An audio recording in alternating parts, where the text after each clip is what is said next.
Bonjour les enfants, nous nous retrouvons aujourd'hui pour étudier le futur. Alors le futur, de quoi s'agit-il? Il s'agit d'un temps qui exprime une action qui ne s'est pas encore déroulée, une action qui aura lieu dans le futur, d'où le nom de ce temps. Alors nous allons commencer par le premier et le deuxième groupe. Regardez ces verbes, observez-les attentivement. Vous allez remarquer quelque chose.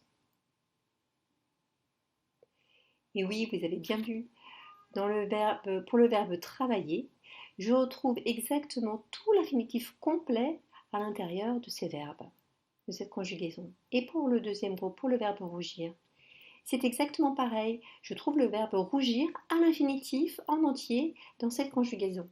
Continuez l'observation. Vous avez remarqué, les terminaisons sont exactement les mêmes pour les deux groupes. En définitive, la construction du futur pour les verbes du premier groupe et du deuxième groupe est assez simple. On prend l'infinitif du verbe auquel on rajoute simplement les terminaisons. Et ces terminaisons-là, il faut les connaître par cœur parce qu'elles sont communes pour les verbes du premier groupe et du deuxième groupe, mais pas uniquement. Vous allez voir. Avant cela, intéressons-nous à quelques verbes particuliers du premier groupe. Alors, je te laisse lire pour le verbe jouer. Maintenant pour le verbe crier.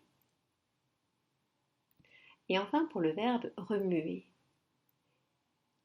Pourquoi est-ce qu'on fait une petite page spéciale pour ces verbes-là? Eh bien simplement parce que lorsqu'on parle, on ne dit pas je jouerai, il criera, il remuera. On dit je jouerai, il criera, il remuera.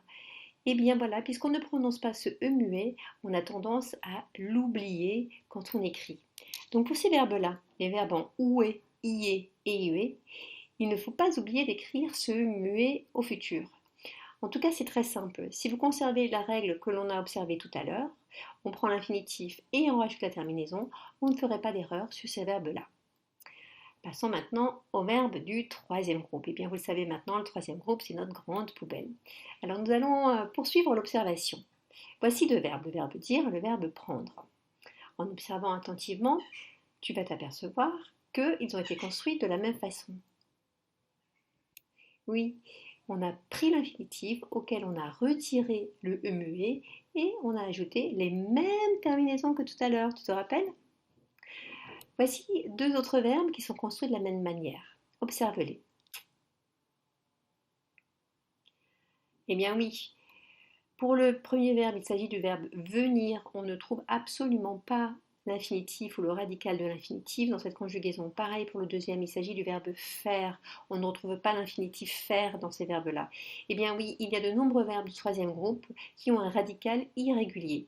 Mais par chance, les terminaisons sont toujours les mêmes. Nous allons terminer par une dernière série de verbes, le verbe pouvoir et le verbe voir. Alors, qu'est-ce que tu constates?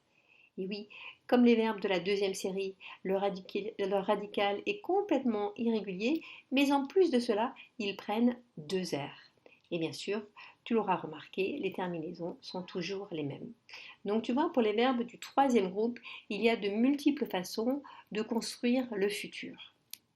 Alors récapitulons ce que nous avons vu aujourd'hui.